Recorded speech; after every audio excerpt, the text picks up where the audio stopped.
गाड़ी में रसोई। घर अगर छोटा हो तो घर में रहने वाले लोगों को कई तरह की परेशानियों का सामना करना पड़ता है। ऐसे ही एक परिवार की कहानी आज आपको सुनाते हैं। विश्वकर्मा नगर में रहने वाले दीनदयाल जी ने 90 के दशक में एक छोटा सा प्लॉट खरीदा था।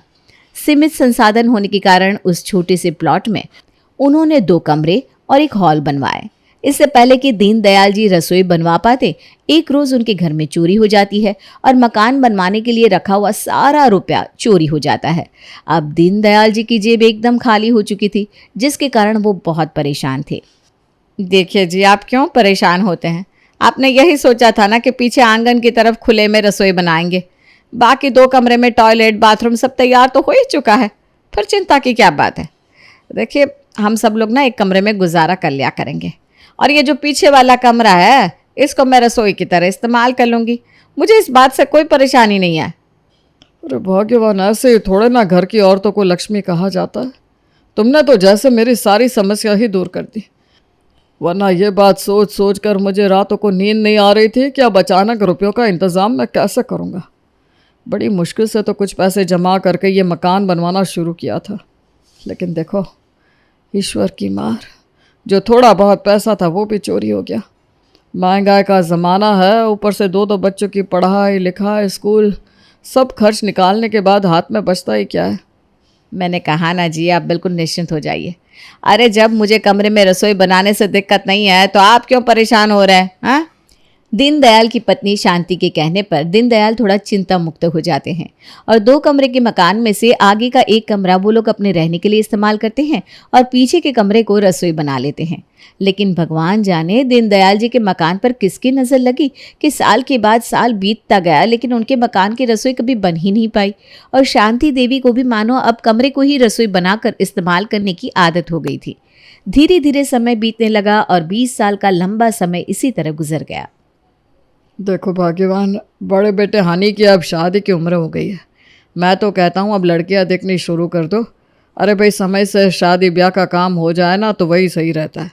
वैसे भी बिरादरी में 4 लोग जब आते जाते हैं तो बेटे की शादी के लिए ही टोकने लगता है।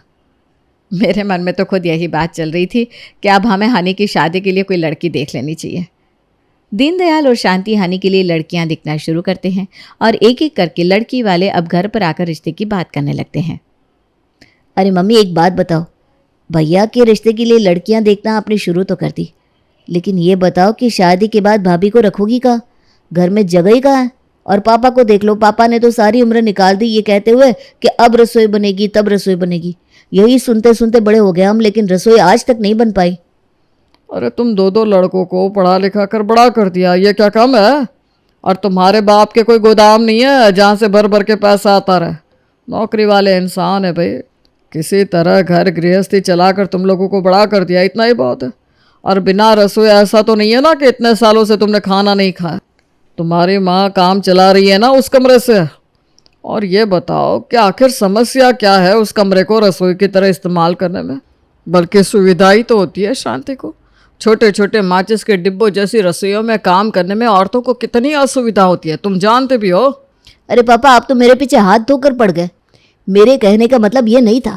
मैं आपके ऊपर कोई दोष नहीं लगा रहा हूँ। मैं तो बस ये जानना चाहता हूँ कि भैया की शादी के बाद भैया भाभी रहेंगे कहाँ, ये सोचकर तो देखिए। आप तो बात बात पर बस राशन पानी लेकर मेरे ऊपर चढ़ जाते हैं। अरे घर में जो कमरे हैं शादी के बाद उसी में रहेंगे। अच्छा, तो आपके कहने का मतलब यह है कि घर का जो इकलौता कमरा है वो आप भैया भाभी को दे देंगे, तो हम लोग सब कहाँ जाएंगे? धर्मशाला में? नालायक, इस तरह से बात करते हैं क्या पापा के साथ? हैं? बहुत जुबान चलने लगी है तेरी। धर्मशाला में क्यों जाएंगे? ये बाहर इतना बड़ा हॉल नहीं है। अगर हानि और बहू अंदर वाले कमरे में सो भी जाएंगे तो उससे तुझे क्या समस्या है? हम लोग हॉल में अपना बिस्तर लगा लिया करेंगे। और बेटा याद रखियो, कोई टाटा अंबानी के खानदान से नहीं हो तुम। छोटे छोटे परिवारों में ना ऐसे एडजस्ट करके ही जिंदगी बितानी पड़ती है। अरे कोई बात नहीं बेटा, बाप तो तुम्हारा गरीब है, एक कमरे के मकान में कर लो गुजारा। अब जब तुम कमा रहे हो ना तो खरीद लेना बड़ा सा बंगला और ठाठ से रहना, क्यों? ठीक है ना? पापा की बात सुनकर अब दीपक के पास उनकी बात का जवाब देने के लिए कोई तर्क नहीं था।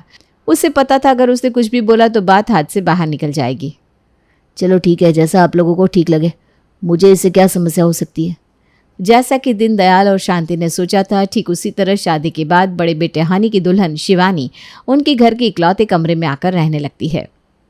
शांति ने बेटे और बहू को घर का इकलौता कमरा दे तो दिया था, लेकिन जब से शिवानी और हनी की शादी हुई थी, घर में रोज जगह को लेकर खींचातानी हो रही थी।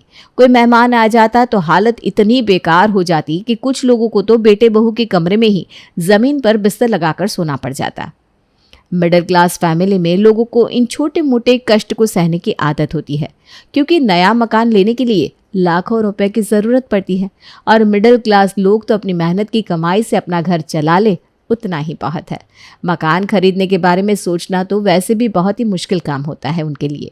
किसी तरह दीनदयाल के परिवार की गाड़ी चल रही थी और इसी तरह एडजस्ट करते करते 2 साल का वक्त बीत जाता है। एक दिन, माँ अब मैं और वेट नहीं कर सकता। सृष्टि के मम्मी पापा उसके लिए लड़का देखने लगे हैं और इसलिए अब मुझे भी आपको ये बताना ही पड़ेगा कि मैं सृष्टि से शादी करना चाहता हूँ।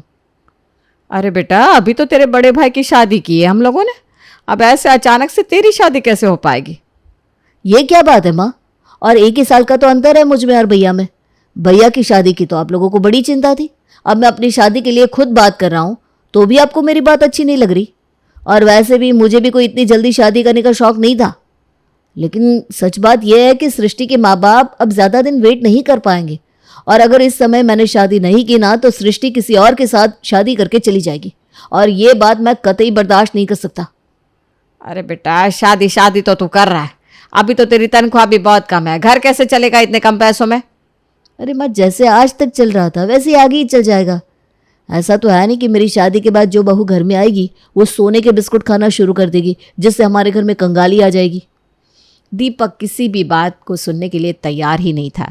बेटे की जिद के कारण शांति को दीपक की शादी सृष्टि के साथ करवानी पड़ती है और जल्द ही सृष्टि भी बहू बनकर शांति के घर आ जाती है मुंह दिखाए के समय। अरे भाभी, इस छोटे से मकान में 2-2 बहू ले आई हैं आप। चलो, बड़े के लिए तो फिर भी एक कमरा था, अब ये बताइए छोटे को कहाँ रखेंगी? क्या छोटे बेटे और बहू को कमरे की ज़रूरत नहीं होगी? अरे दीदी, मैंने तो बहुत समझाया था दीपक को कि अभी शादी के लिए जल्दबाजी ना करे, अभी अपने ही रहने का ठिकाना नहीं हो पा रहा है, लेकिन इसने तो किसी की बात नहीं सुनी। जिद पर अड़ा हुआ था कि उसे शादी करनी है तो सृष्टि से करनी है और अभी ही करनी है। अब आप तो जानती है ना दीदी, आजकल के बच्चों को समझाना मुश्किल ही नहीं नामुमकिन है।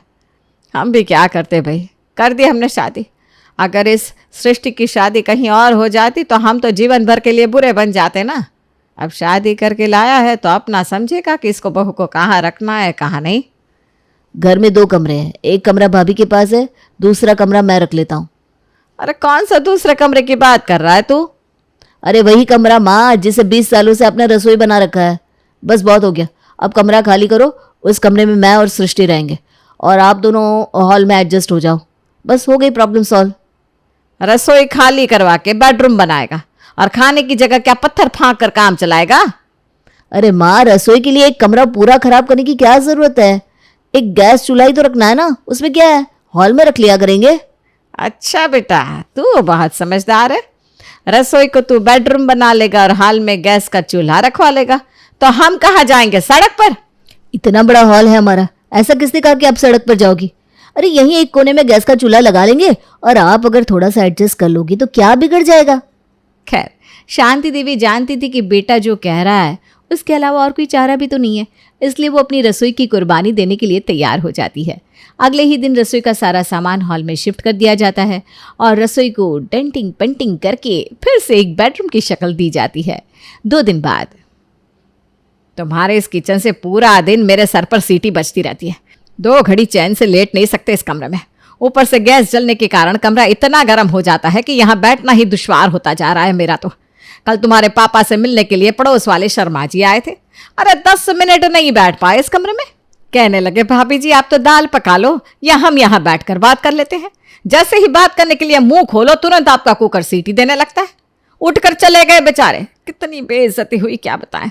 कॉलोनी में ना सब मजाक उड़ाने लगे हैं कि ये पहले अनोखे लोग हैं जिन्होंने हॉल में रसोई बना रखी है। अरे माँ, तो मैं क्या करूँ ये बताओ? मैं क्या सड़क पर बिस्तर लगा लूँ? मुझे भी तो सोने के लिए कमरा चाहिए कि नहीं? मुझे नहीं पता, मैं अपने कमरे को दिन भर भट्टी की तरह गर्म नहीं रख सकती। खाना कोई मुझे अकेले को तो खाना नहीं होता। बहू ऐसा करिए, किचन का सारा सामान ना पीछे आंगन में शिफ्ट कर दे, आंगन में खाना बना। वैसे भी किचन में आधे घंटे का काम होता है। सुबह जल्दी उठकर एक वक्त का खाना बना लिया करो और दूसरे वक्त का खाना रात को किसी तरह बन जाया करेगा। सास के कहने पर दोनों बहुएं मिलकर रसोई का सारा सामान पीछे आंगन में शिफ्ट कर लेती हैं। अब लग रहा है ना ये कमरा कमरे जैसा। पूरा दिन गैस जलने के कारण इतनी गर्मी हो जाती थी कि रात में नींद भी नहीं आ रही थी। इस कमरे में आज तो मैं चैन से सोऊंगी। अगले दिन सुबह जब शांति उठकर आंगन में जाकर देखती है तो उसका सर चकरा जाता है। हे भगवान, ये क्या हो गया? अरे नालायकों, दोनों की दोनों घोड़े बेच कर सो रही हो। ये देखो, रात में बारिश आई और पूरा रसोई का सामान पानी में भीग गया। जो भीग गया सो भीग गया माँ जी, लेकिन ये बताइए बारिश तो अभी भी हो रही है, ऐसे आंगन में बैठकर खाना नाश्ता कैसे बनेगा? आपने तो बड़े आराम से कह दिया कि आंगन में ले जाकर रसोई का सामान जमा लो, लेकिन ये नहीं सोचा कि खुले में कोई रसोई बना सकता है क्या? अब आज तो सबको भूख हड़ताल ही करनी पड़ेगी। इन सब मुसीबत से बचने का ना मेरे पास एक आइडिया है। क्यों ना ये पापा की पुराना खटारा वैन जो सालों से खड़ी हुई धूल फाँक रही है, इसे हम लोग रसोई बना दे। अरे वाह भैया, क्या आइडिया दिया है आपने, ये बहुत अच्छा आइडिया है। अगर गाड़ी में रसोई बन जाएगी ना तो हमारी सारी प्रॉब्लम दूर हो जाएगी।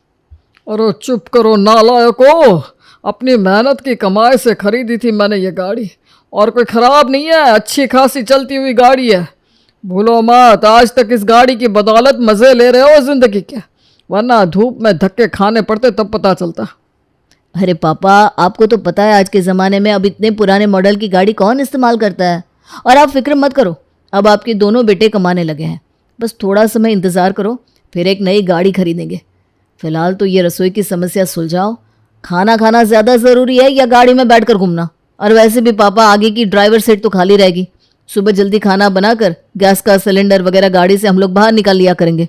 फिर अगर आपको कहीं भी जाना हो तो गाड़ी लेकर आप आराम से जा सकते हैं। अरे कौन सा कोई आपकी गाड़ी के पीछे दरवाज़ा खोलकर चेक करने वाला है कि गाड़ी के अंदर क्या सामान रखा हुआ है?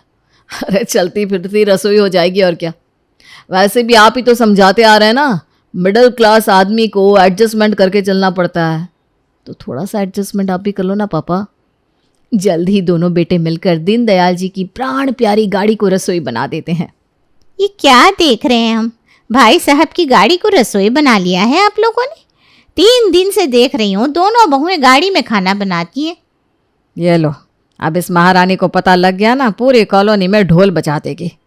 इसको तो मैं ऐसी गोली खिलाऊंगी ना, याद रखेगी। लग रहा है आपको पता नहीं। अरे आजकल का ट्रेंड है, लोग ना अपने घर का स्पेस बचाने के लिए गाड़ी में रसोई बना लेते हैं। और किचन का देखो बहन जी, कोई ज़्यादा खास काम तो होता नहीं, दिन में 1 आध घंटे में खाना ही तो बनाना होता है। अपनी गाड़ी में खाना पीना बनाओ और फिर उसके बाद गाड़ी किसी को कहीं लेकर भी जानी हो तो आराम से जा सकता है। और बताओ, इसी बहाने समय से बहुएं खाना भी बना लेती है। इनके बाबूजी गाड़ी लेकर ऑफिस जाते हैं, उनके जाने से पहले आप ये समझ लो कि बहुएं खाना बनाकर गाड़ी को फ्री कर देती है। इस बहाने एक तीर से 2 शिकार हो जाते हैं। और बहन जी, विदेशों में ना ये कल्चर बहुत सालों से चल रहा है। आपको कोई रहता नहीं ना विदेश में, हाँ, इसलिए आपको पता नहीं होगा। अरे नहीं, ऐसी कोई बात नहीं है, मुझे भी पता है इस बारे में। वो तो मैं ऐसे ही तुमसे पूछने चली आई, बल्कि मैं तो खुद कह रही थी चिंटू के पापा से कि क्यों ये घर में रसोई बनवाई हुई है, हम भी अपनी गाड़ी को रसोई में कन्वर्ट करवा लेते हैं। अब देखो ना, 1 आध हफ्ते में हम भी अपनी गाड़ी में ना रसोई बनवाने ही वाले हैं। अच्छा बहन जी, चलती हूँ मैं। कैसे कैसे लोग रहते हैं यहाँ। अब ये महारानी भी अपनी अच्छी खासी रसोई को छोड़कर गाड़ी में रसोई बनवाएगी। खैर, मुझे क्या, भुगतने दो, 4 दिन में अकल ठिकाने आ जाएगी। शांति की गाड़ी वाली रसोई देखकर पड़ोसन नीलिमा ने भी कुछ ही दिनों में अपनी रसोई को गाड़ी में शिफ्ट कर लिया था। नीलिमा को गाड़ी में रसोई बनाते देख नीलिमा के पड़ोसन रिद्धिमा ने भी अपनी रसोई को गाड़ी में शिफ्ट कर लिया। एक एक करके कॉलोनी के कई घरों में अब गाड़ी वाली रसोई नजर आने लगी थी। एक दिन, अरे भाई दीनदयाल जी, ये कौन सा तुर्रा पाल लिया आपकी पत्नी ने गाड़ी में रसोई वाला? भाई साहब, जब से आप लोगों ने ये गाड़ी वाली रसोई बनवाई है ना, मेरी पत्नी ने भी मेरी अच्छी खासी 12 लाख की गाड़ी का सत्यानाश कर लिया। कहती है आजकल यही ट्रेंड में है, और जो ट्रेंड है उसको फॉलो करने के लिए 12 लाख की गाड़ी जाती हो तो जाए। अरे बताइए भाई साहब, अब इन औरतों की बेतों की जिद का क्या इलाज करें?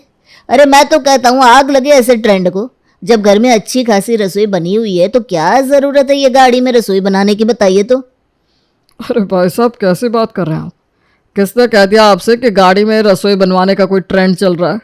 आपको तो पता ही है हमारे घर में रसोई नहीं है। कमरे को रसोई की तरह इस्तेमाल करते थे हम लोग। अब जब से छोटे बेटे की शादी हुई है घर में जगह की समस्या हो गई थी।